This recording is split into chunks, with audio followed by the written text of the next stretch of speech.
Film जगत में पारंपरिक अभिनय की विरासत लेकर आने का श्रेय कपूर खानदान को जाता है।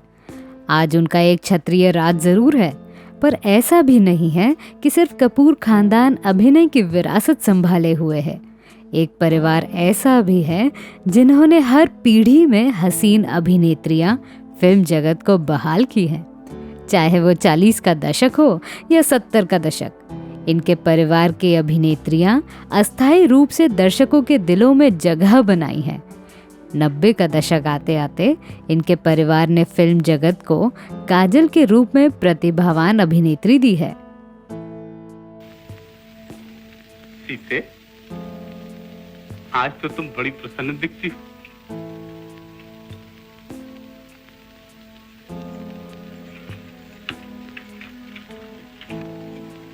क्यों न हो, ये उत्सव ही हर एक स्त्री के लिए आनंद में होता है।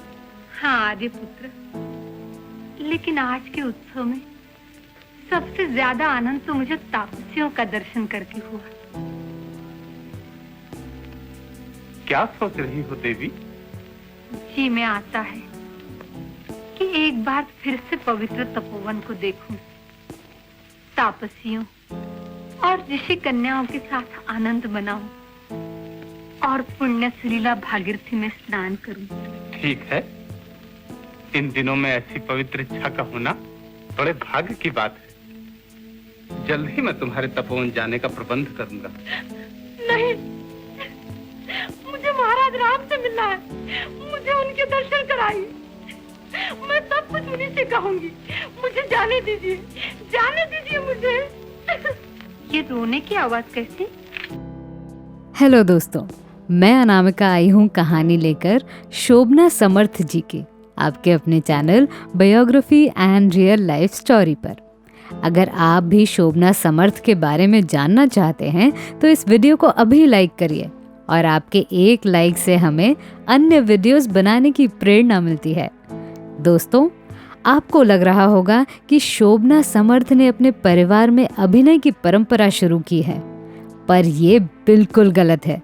शोभना समर्थ की माताजी रतनबाई 30 के दौर की सफल गायिका और अभिनेत्री थी। रतनबाई की अनसुनी कहानी सुनने के लिए ऊपर राइट साइड पे आई बटन पर क्लिक कर दीजिए। दोस्तों, सबसे पहले शोभना जी के बचपन पर रुख करते हैं। शोभना समर्थ उर्फ सरोज शिलौत्री का जन्म आज के मुंबई में 17 नवंबर 1916 में हुआ था। उनकी माताजी का नाम रतनबाई था और पिताजी का नाम प्रभाकर शिलौत्री था। आपको जानकर हैरानी होगी, शिलौत्री परिवार उस दौर के अमीर परिवारों में शुमार था। अंग्रेजों के जमाने में शिलौत्री परिवार लंबी लंबी कारों में सफर किया करते थे। इतना ही नहीं, उस जमाने में शोभना समर्थ के पिताजी ने खुद की बैंक भी खोली थी, जिसका नाम था शिलौत्री बैंक। पर दुर्भाग्यवश प्रभाकर शिलौत्री की ईमानदारी अंग्रेजों की आंखों को चुभती थी, इसलिए अंग्रेजों ने बलपूर्वक उन्हें कंगाल कर दिया, उनकी बैंक बंद कर दी। यही वजह थी जिसके कारण प्रभाकर जी को अपनी बीवी बेटी संग मुंबई शहर को छोड़ना पड़ा और 1931 में बैंगलोर में स्थायिक हो गए। यहाँ आकर दोनों पति पत्नी स्कूल में पढ़ाने लगे और ये छोटा सा परिवार खुशहाल जिंदगी फिर से जीने लगा। पर समय का खेल बहुत अजीब है साहब। कुछ ही महीनों में प्रभाकर को दिल का दौरा पड़ा और उनका देहांत हो गया। ये देख रतनबाई अपनी बेटी को लेकर फिर से मुंबई आई और अपने मामा के घर रहने लगी।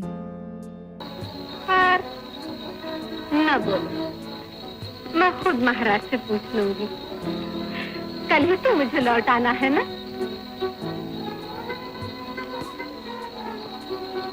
और देखो भैया, तपोवन में कोई कितना भी कहे तो भी हमें ज्यादा ठहरना नहीं है। हाँ? कल से आर्य पुत्र की हालत तो तुम देख रहे हो ना, कितना कष्ट उठाते हैं प्रजा के लिए। और क्यों न उठाएं, प्रजा भी कितनी अच्छी है हमारी। लेकिन तुम तो कुछ बोलते ही नहीं, रास्ता कैसे कटेगा? रोजी रोटी के लिए रतनबाई ने फिल्मों में काम करना शुरू किया, पर उनके मामा फिल्मों से सख्त नफरत करते थे। आपको और एक बात बता दूं कि उनके मामा के परिवार में एक लड़की थी जो आगे चलकर फिल्म जगत की प्रसिद्ध अभिनेत्री बनी। अभिनेत्री बनने के लिए उन्होंने अपने घरवालों के विरोध में आकर घर छोड़ दिया था। वो और कोई नहीं बल्कि खुद नलिनी जयवंत है। नलिनी की कहानी सुनने के लिए ऊपर आई बटन पर क्लिक कर दीजिए। यहाँ ध्यान देने वाली बात यह है कि रतनबाई और शोभना जी उस परिवार के साथ रह रही थी जो फिल्मों से नफरत करता था। इसीलिए दोनों ने जयवंत परिवार से अलग होने का फैसला किया। सौभाग्य से शोभना के जीवन में कुमार सेन समर्थ की एंट्री हुई। कुमार सेन फिल्मों के प्रति बड़े पैशनेट थे। वो फिल्में बनाना चाहते थे और साथ ही शोभना को अपनी बीवी भी बनाना चाहते थे, पर शोभना ने एक शर्त रखी। उन्होंने कहा कि शादी के बाद भी उन्हें अभिनय करना है। कुमार सेन को इसमें कोई बुराई नहीं लगी और इस तरह शोभना और कुमार सेन की शादी हुई। शादी के बाद शोभना समर्थ पहली बार बड़े पर्दे पर चमकने लगी। प्रसिद्ध अभिनेत्री नंदा जी के पिताजी विनायक साहब की film orphans of the society में शोभना ने पहली बार अभिनय किया था। विनायक साहब की अनसुनी कहानी सुनने के लिए ऊपर आई बटन पर क्लिक कर दीजिए। 1935 में आई ये फिल्म फ्लॉप रही, पर शोभना के अभिनय ने अन्य फिल्मकार के दिल जीत लिए। उनके अभिनय को चारों तरफ से प्रशंसा मिली, बजाय इसके कि ये फिल्म उर्दू और मराठी दोनों भाषाओं में रिलीज हुई थी और शोभना जी को उर्दू में डायलॉग बोलना नहीं आता था, पर बाद में उन्होंने मराठी समेत हिंदी और उर्दू भाषा में महारत हासिल की। Kolhapur Cinetone, Sagar Movietone, General Films, Hindustan Cinetone जैसे बड़े प्रोडक्शन हाउस के साथ शोभना ने खूब सारी सफल फिल्मों में काम किया। मोतीलाल और सितारा देवी के साथ 1937 की फिल्म कोकिला में उन्होंने अभिनय किया। उसके तुरंत बाद दो दीवाने फिल्म में फिर से मोतीलाल और याकूब के साथ उन्होंने स्क्रीन शेयर की। भगवान राम के किरदार के लिए जाने गए प्रसिद्ध अभिनेता प्रेम अदीप के साथ शोभना जी ने सबसे पहले 1938 की फिल्म निराला हिंदुस्तानी और 1939 की फिल्म पति पत्नी में काम किया। 1942 के आते आते शोभना समर्थ ने कौन किसी का, सौभाग्य, अपनी नगरिया, घर जवाई इस सफल फिल्मों में अभिनय किया। अब तक तो वो फिल्म जगत की जानी मानी अभिनेत्री बन चुकी थी, पर वो दौर आना बाकी था जहां उन्हें देवी सीता के किरदार में प्रसिद्ध होना था। अगर राजा के लिए कोई धर्म है तो पति का कोई धर्म नहीं। अगर प्रजा का कोई अधिकार है तो पत्नी का कोई अधिकार नहीं। स्त्री की कोई आवाज नहीं। क्या स्त्री का यही कर्तव्य है कि वो सब कुछ सहा करे? हाँ, सच है।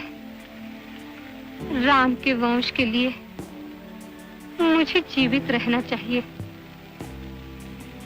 मुझे भी महाराज के कर्तव्य पालन में सहकार देना चाहिए। मुझे भी पत्नी धर्म का पालन करना चाहिए। लेकिन गुरुदेव, ये सब मैं किस तरह कर सकूंगी? अयोध्या की प्रजा ने मुझ पर कलंक जो लगाया है। आज भी दर्शक जब शोभना समर्थ को याद करते हैं तो उनके नजर में वो माता सीता की प्रतिभा सामने आती है। ये सिलसिला 1942 से शुरू होता है, जब इंडस्ट्री के महान फिल्मकार विजय भट्ट ने भारत मिलाप फिल्म का निर्माण शुरू किया, तो शोभना समर्थ को ही सीता का किरदार ऑफर हुआ था और भगवान राम के किरदार के लिए प्रेम अदीप को चुना गया। श्री राम सीता की इस जोड़ी ने फिल्म जगत में धमाका मचा दिया और अंतकाल के लिए शोभना समर्थ अमर हो गई। मंगल, ओ मंगल। क्या है माँ? तेरा सर। ये बता, ये क्या है? ये तू मेरे कपड़े क्यों बटोरती फिरती है माँ? मैं खुद धो लूंगा, तू क्या क्यों झंझट करती है? रहने दे। पहले ये बता, ये किसके लिए लाया है?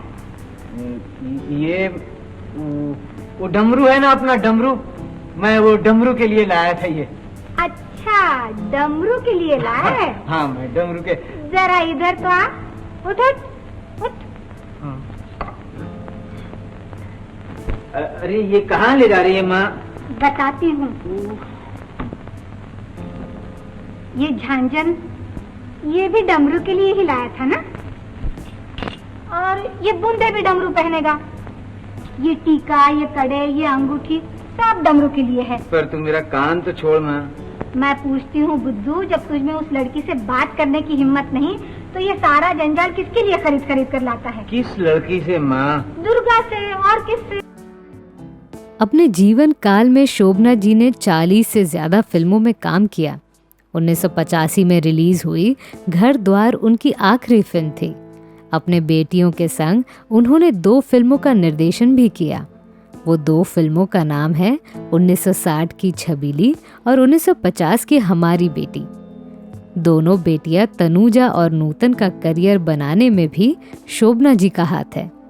उन्हें कुल मिलाकर 4 बच्चे थे, नूतन, तनुजा, चतुरा और बेटा जयदीप। एक समय ऐसा भी आया जब बेटियां शोभना जी के विरोध में आई थी। दरअसल व्यावसायिक आलोचना के चलते नूतन ने अपनी मां शोभना समर्थ पर कानूनी कार्रवाई की थी। इसके अलावा अगर अफवाहों की माने तो कहा जाता है कि अभिनेता मोतीलाल के साथ उनका अफेयर भी था। शायद ये अफवाह इसीलिए फैली क्योंकि शोभना जी के फिल्म प्रोडक्शन में मोतीलाल का बड़ा सहयोग हुआ करता था। मोतीलाल साहब की कहानी सुनने के लिए ऊपर आई बटन पर क्लिक कर दीजिए। तो मैं थी आपकी अनामिका। मेरी सुनाई हुई कहानी आपको कैसी लगी ये हमें कमेंट सेक्शन में ज़रूर बताइएगा, और हमारे channel biography and real life stories को सब्सक्राइब करना न भूलें। नमस्कार।